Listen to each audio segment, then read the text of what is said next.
this. Over 1900 years ago, this was written. Romans 13, 11 and 12. Knowing the time, that now it is high time to awake out of sleep. For now is our salvation nearer than when we first believed. The night's far spent. The day is at hand. Let us therefore cast off the works of darkness. Get rid of those idols. And let us put on the armor of light. If 1900 years ago, or the day's far spent and the day's at hand, the new day, how much more now? Now, you know what makes me cry?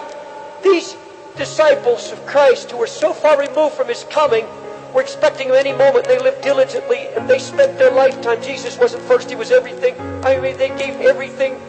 Yes, we who are so close to His coming live so carelessly. After 1900 years since this is written, think of it. If it's time to awake then, what time is it now? What time is it now? I don't know what God's going to have to do. I don't know what God has to do to this city. I don't know what He has to do to every city. I don't know what He has to do to the church. But He said it's a fearful thing to fall in the hands of a living God. And He's talking to the church. He said it's a frightful thing. We're not taking it frightful. We've created a God in our concept. We have a concept of God that He's just so loving. He's so merciful. Yes, He is to those who follow Him in righteousness. And God so loved the world, He gave His only Son. Yes, He loves the whole world. But there comes a time when God says, my justice must now be satisfied. And He said, that's it. And He begins to move. And folks, we're not hearing it. We're not hearing it. I'm saying it, but you're not hearing it. And only the Holy Ghost can make it real. It's all over. The party's over. And now, let me ask you how you're spending your time. You say, Lord, Lord, He's my Lord. What do you do with your spare time now? But you say, Brother Dave, I'm a housewife. And all God expects of me as a Christian housewife is to have a home where there's comfort and where there's peace. Do you mean I'm expected to carry the burden of the Lord? I'm expected to weep between the porch and the altar too? Yes. Yes. You say, I've done my part. No. I'm saying that we haven't done our part. I'm saying that we've not taken His yoke. We have not wanted His halter. Some of you put in an 8-hour day on your job. And when you walk out of that job, you say, I've done my part.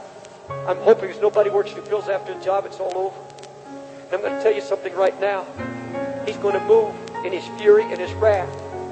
Because He said, you're living a lie. You say He's Lord, He's Lord. You won't take His burden, you won't take His yoke upon you. I'm asking you, how many of you wives, how many of you husbands, drive through the city or you ride the subway, how many of you wept? When's the last time you wept over the loss? Have you grown so accustomed to it, it doesn't move you anymore?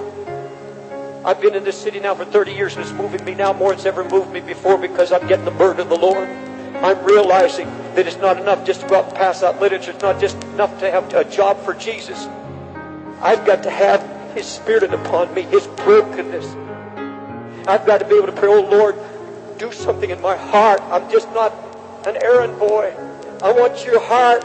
I want you to break me. I don't want to tell the world that He's my Lord and live a lie. Because I'm not praying, I'm not weeping. Are you reading it?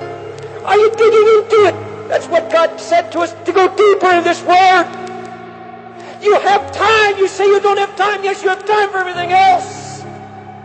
And He said, I'm going to judge you for it. You get my yoke upon you. Take my burden upon you. Get this halter upon you. You walk with me.